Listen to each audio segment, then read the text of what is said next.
Hey everybody, I'm Mark Walters with BigFanboy.com. I'm sitting here with Stephen Rebello, who is the author of the book that the new movie Hitchcock is based upon. And I don't want to screw up the title. It's Alfred Hitchcock, The Making of Psycho. Is that the name of the proper name of the book? Yes. Okay. And proper indeed. And it's going to be back in bookstores, thank goodness. Right around the time the movie is released, Good. and internationally now in 12 countries where it's never been.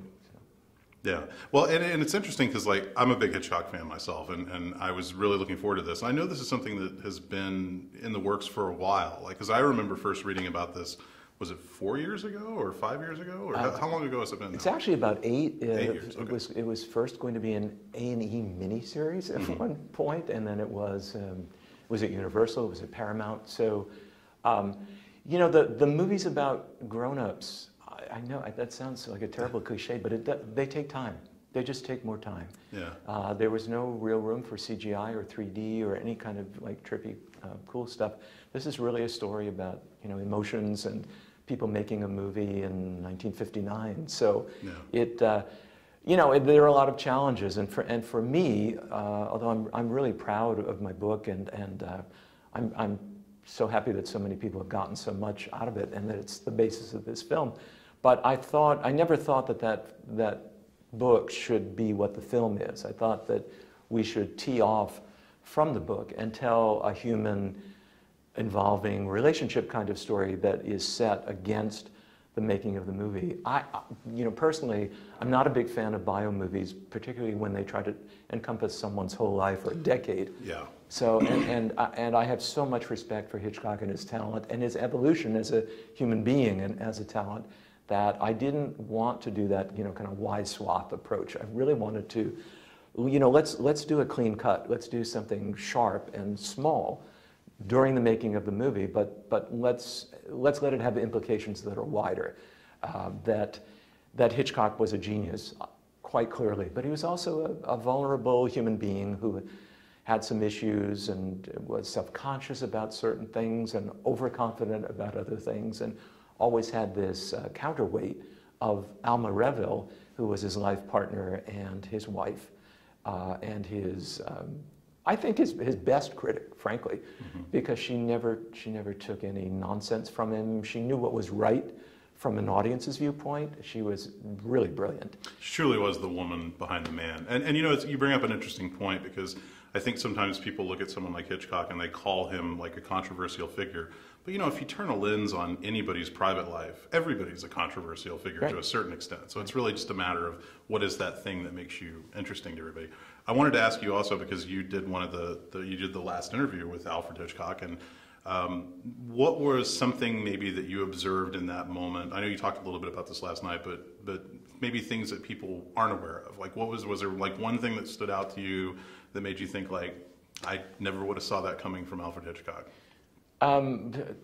Really, his kindness. I know it's not sexy, really, but I'm sorry. But he was enormously kind and generous and genuinely interested in other people. I mean, he was really curious. I mean, he really had it was almost like a prosecutor. He was really checking me out in terms of, you know, my sizing you up a bit. Really, my headspace and you know, trying to figure out why I was there, and was I friend or foe, and was I a good witch or a bad witch? I mean, it really did feel that I was being sniffed out, and then I pretty quickly, I think he felt comfortable with me. He didn't like to meet new people, and his sets, he tended to use the same people again and again, because a new presence was like, who's that? I mean, he literally would know once some foreign presence walked in behind him, and everyone had to be very careful about that. So, you know, I guess I just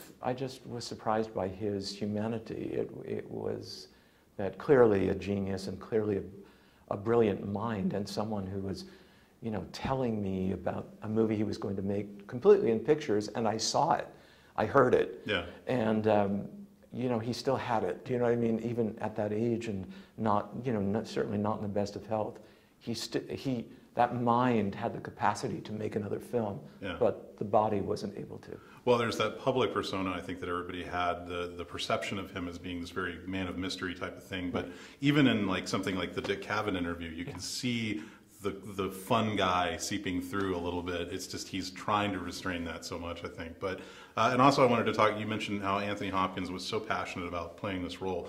How much research did he do, and did you guys get a lot of chances to kind of talk one-on-one about, you know, nuances of Hitchcock? This, you know, this is a consummate actor, but he's also a consummate researcher. Mm-hmm. I mean, he did everything. He watched Cabot. He looked at everything. He read everything. He read the book. He read, but there also comes a point where it was clear that he didn't want to do an imitation of Hitchcock. He didn't want to do mimicry. He wanted to get, you know, under that. So that it was sort of magical as opposed to digital. Right.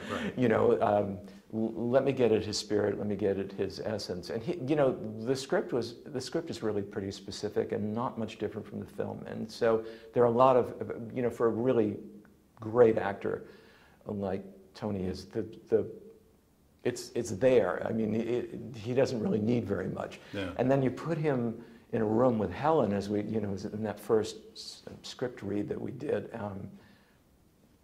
You know, it was electrifying. It was, you know, they're famous and really good and renowned for a reason. Yeah. And they were already there. They were completing each other's sentences and stepping on each other's lines and complaining about each other, and absolutely in the spirit of the Hitchcocks. They weren't being themselves, but it felt so natural. He was, you know, and he with Sasha Gervasi, the director, they had known, Tony and Sasha had known each other for quite a long time, and I think they were, you know, good sounding boards for each other. You know, for me, that big compliment was that all the actors would show up when they weren't working. They would just come to the set. Yeah. You know, they wanted to see. We were like little guys on a life raft. We worked with very little money.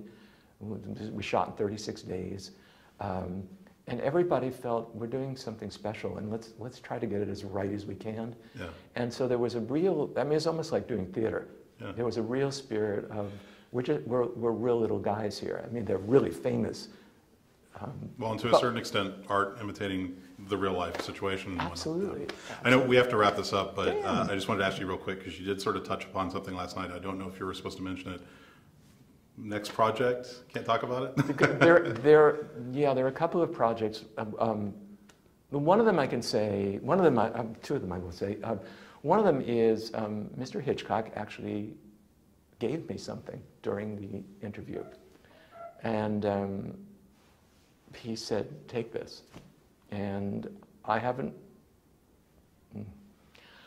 felt ready until now to do something with that. And I just turned in a ridiculously long 65-page treatment, so I've pretty much written the screenplay.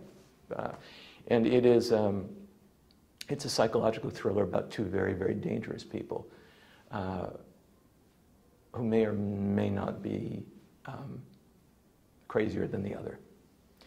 And there is talk of our investigating North by Northwest in a way that's very different from Hitchcock, but in a way that I think could potentially be as illuminating about Hitchcock and other people making that movie as hopefully Hitchcock will. So we'll see, you know, many a slip twixt the tongue and the lip. But, and you know, hopefully it's not going to be another like 16 years with two projects. But there's a lot of excitement, and I'm really looking forward to all of this experience. But you know, I'm already in my head writing scenes. I wrote one this morning. So thank you for asking. I appreciate it. Absolutely. Well, thank you for your time. Thank you for coming to Dallas. I really, really enjoyed this. Thank you so much. Thanks. That makes me really happy. Absolutely.